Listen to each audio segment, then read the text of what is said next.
اور دوسری شرط یہ ہے کہ آدمی جو بھی کام کرے وہ رسول اللہ صلی اللہ علیہ وسلم کے سنت کے مطابق ہونا چاہیے، آج کے طریقے کے مطابق ہونا چاہیے۔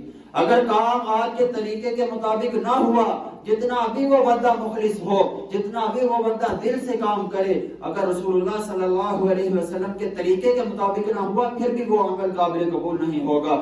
رسول اللہ صلی اللہ علیہ وسلم کا فرمان ہے، سیدہ عائشہ رضی اللہ تعالیٰ عنہ بیان کرتی ہیں، آپ فرماتے ہیں من عمل عملا لیس علیہ امرنا فہو رد، جو بندہ ایسا کام کرتا ہے جس کے اوپر ہماری مہر نہیں ہوتی، اس کا وہ کام مردود ہے، وہ کام اس کا ردی کی ٹوکری میں جائے گا، اس کا کوئی بھی وزن نہیں ہوگا۔ تو جو بھی کام کرنا ہے اس کے اندر اخلاص بھی ہونا چاہیے اور آدمی کا وہ کام سنت کے مطابق ہونا چاہیے۔ سیدنا معاذ بن جبل رضی اللہ تعالیٰ عنہ، سیدنا حذیفہ بن یمان رضی اللہ تعالیٰ عنہ، ان کے سامنے ایک آدمی نماز پڑھ رہا تھا۔ جب وہ نماز سے فارغ ہوا تو سیدنا حذیفہ بن یمان رضی اللہ تعالیٰ عنہ سے پوچھتے ہیں، یہ کس طرح کی تم نماز ادا کر رہے تھے؟ وہ آدمی آگے سے کہتا ہے، میں یہ نماز میں نے آج پہلے دن نہیں پڑھی، کوئی 2-3 سال نہیں، بلکہ میں 40 سال سے اسی طرح کی نماز پڑھتا آ رہا ہوں۔ سیدنا حذیفہ بن یمان کہتے ہیں، سن لو، اگر 40 سال سے تمہارا نماز کا یہی طریقہ ہے تو یاد رکھو تمہاری کوئی بھی نماز قبول نہیں ہوئی۔ اگر 40 سال سے اسی طریقے پہ نماز پڑھ رہے ہو تو تمہاری ایک بھی نماز قبول نہیں ہوئی، کیونکہ تمہارا نماز کا طریقہ سنت والا نہیں ہے، کیونکہ تمہارا نماز کا طریقہ وہ نہیں ہے جو رسول اللہ صلی اللہ علیہ وسلم نے بتایا تھا۔ آپ صلی اللہ علیہ وسلم بیٹھے ہوئے ہیں، آپ کے صحابہ بھی آپ کے ارد گرد بیٹھے ہوئے ہیں، ایک صحابی آتا ہے آگے نماز پڑھنا شروع کر دیتا ہے۔ جب وہ نماز سے فارغ ہوتا ہے آگے وہ آپ کی مجلس میں بیٹھنے لگتا ہے، آپ کو سلام کرتا ہے اور وہاں پر بیٹھ جاتا ہے۔ رسول اللہ صلی اللہ علیہ وسلم فرماتے ہیں، فرمایا ارجع فصلی فإنک لم تصلی، فرمایا میرے صحابی یہاں سے اٹھ کے چلے جاؤ، تم نے نماز نہیں پڑھی۔ حالانکہ سارے لوگ دیکھ رہے تھے وہ نماز پڑھ کے آیا، رسول اللہ صلی اللہ علیہ وسلم بھی خود دیکھ رہے ہیں وہ بندہ نماز پڑھ کے آیا ہے، لیکن آپ اسے کیا فرماتے ہیں، ارجع فصلی فإنک لم تصلی، میرے صحابی یہاں سے اٹھ کے چلے جاؤ، جا کے نماز پڑھو، تم نے نماز نہیں پڑھی۔ وہ صحابی پھر جاتا ہے، وضو کرتا ہے اچھی طرح، آگے نماز ادا کرتا ہے، پھر رسول اللہ صلی اللہ علیہ وسلم کی خدمت میں حاضر ہوتا ہے۔ رسول اللہ صلی اللہ علیہ وسلم پھر اسے یہی فرماتے ہیں، ارجع فصلی فإنک لم تصلی، جا کے نماز پڑھ کے آؤ، آپ نے نماز نہیں پڑھی۔ وہ صحابی رسول پھر اٹھتا ہے، جا کے وضو بناتا ہے، اچھی طرح نماز ادا کرتا ہے، آگے رسول اللہ صلی اللہ علیہ وسلم کے پاس بیٹھ جاتا ہے۔ آپ پھر اسے یہی فرماتے ہیں، ارجع فصلی فإنک لم تصلی، یہاں سے چلے جاؤ، نماز پڑھ کر آؤ، آپ نے نماز نہیں پڑھی۔ وہ صحابی رسول اٹھ کے کھڑے ہو جاتے ہیں، کہتے ہیں اللہ کے نبی، میں جس طرح نماز پڑھ سکتا تھا، جتنی اچھی میں نماز پڑھ سکتا تھا میں نے پڑھ لی ہے، اب اس سے اچھی نماز مجھ سے ادا نہیں ہوتی، مجھے یہی طریقہ آتا ہے۔ رسول اللہ صلی اللہ علیہ وسلم نے پھر اس کو بتایا کہ تمہارے رکوع اور سجود ٹھیک نہیں ہیں، ان کو ٹھیک کرو۔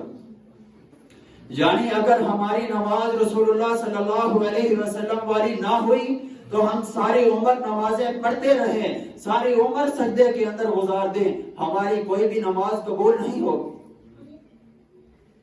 ہمارا عمل کے قبولیت کے لیے شرط یہ ہے کہ وہ عمل رسول اللہ صلی اللہ علیہ وسلم کے طریقے کے مطابق ہونا چاہیے۔ جب رسول اللہ صلی اللہ علیہ وسلم حوض کوثر پر کھڑے ہوں گے، آپ صلی اللہ علیہ وسلم کا فرمان ہے، آپ فرماتے ہیں میرے صحابہ، جو بندہ ایک مرتبہ میرے ہاتھ سے حوض کوثر کا پانی پی لے گا اس کو پھر کبھی پیاس نہیں لگے گی۔ رسول اللہ صلی اللہ علیہ وسلم حوض پر تشریف فرما ہوں گے، آپ لوگوں کو پانی پلا رہے ہوں گے، اچانک دور سے ایک جماعت آئے گی، رسول اللہ صلی اللہ علیہ وسلم فرماتے ہیں میں ان کو پہچان لوں گا اور وہ مجھ کو پہچان لیں گے، میں پہچان لوں گا کہ یہ میری امت کے لوگ آ رہے ہیں اور وہ بھی مجھ کو پہچان لیں گے کہ یہ محمد رسول اللہ صلی اللہ علیہ وسلم ہے۔ فرماتے ہیں جب ہم دونوں آپس کو ایک دوسرے کو پہچان لیں گے تو اللہ رب العزت کی طرف سے بیچ میں ایک دیوار آ جائے گی۔ آپ کا فرمان ہے، آپ فرماتے ہیں آپ لوگوں کو کس طرح پہچانیں گے؟ رسول اللہ صلی اللہ علیہ وسلم کا فرمان ہے، آپ فرماتے ہیں جو بندہ وضو کرتا ہے اور قیامت والے دن اس کے یہ وضو والی جگہ چمک رہی ہوں گی، آپ فرماتے ہیں پانچوں کلیان ان کے چمک رہے ہوں گے. جب رسول اللہ صلی اللہ علیہ وسلم ان لوگوں کو دیکھیں گے جو لوگ آ رہے ہوں گے, ان کے یہ وضو والے اعضاء چمک رہے ہوں گے. یعنی معلوم کیا ہوتا ہے, وہ لوگ نمازی ہوں گے. جو آ رہے ہوں گے وہ لوگ نمازیں پڑھتے ہوں گے, اسی لیے ان کے وضو والے اعضاء چمک رہے ہوں گے. رسول اللہ صلی اللہ علیہ وسلم فرماتے ہیں میں ان کو پہچان لوں گا اور وہ مجھ کو پہچان لیں گے. جب وہ میرے قریب آنے لگیں گے تو اچانک ہمارے درمیان ایک دیوار حائل ہو جائے گی. میں اللہ رب العزت سے کہوں گا یا اللہ صحابی یہ میرے ساتھی ہیں, یہ میری امت کے لوگ ہیں, ان کو آگے آنے دیا جائے. تو اللہ رب العزت فرمائیں گے اے میرے نبی آپ نہیں جانتے, آپ کے جانے کے بعد انہوں نے آپ کے طریقے کو نہیں اپنایا. جو سنت جو طریقہ آپ ان کو دے کے گئے تھے, انہوں نے اس کو چھوڑ کر اور طریقے اپنا لیے تھے. رسول اللہ صلی اللہ علیہ وسلم فرمائیں گے سحقن سحقن لمن خیر بعدی, آپ فرمائیں گے ان کو دور کر دو ان کو مجھ سے جنہوں نے میرے بعد میرے دین کو تبدیل کر دیا. یعنی اگر ہماری نمازیں ہمارے اعمال رسول اللہ صلی اللہ علیہ وسلم کے طریقے کے مطابق نہ ہوئے تو قیامت والے دن ہم کو وہاں سے دھتکار دیا جائے گا.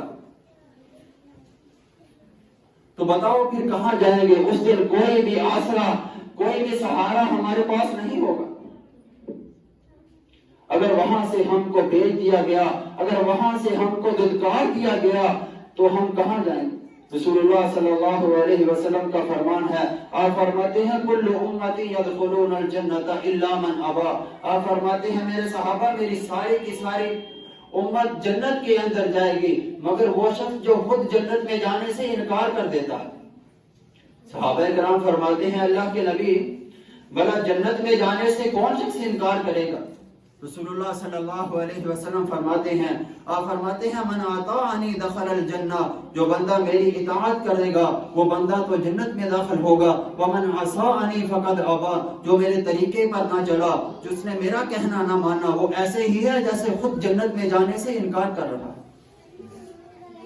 تو ہمارے عمل کی قبولیت کے لیے سب سے پہلی شرط ہے کہ اس کے اندر اخلاص ہونا چاہیے. ہم جو بھی کام کریں وہ اللہ رب العزت کی رضا کے لیے ہونا چاہیے, اور جو بھی ہم عمل کریں وہ رسول اللہ صلی اللہ علیہ وسلم کے طریقے کے مطابق ہونا چاہیے. اللہ رب العزت سے یہی دعا ہے کہ اللہ ہمیں صحیح معنوں میں دین کے اوپر چلائے.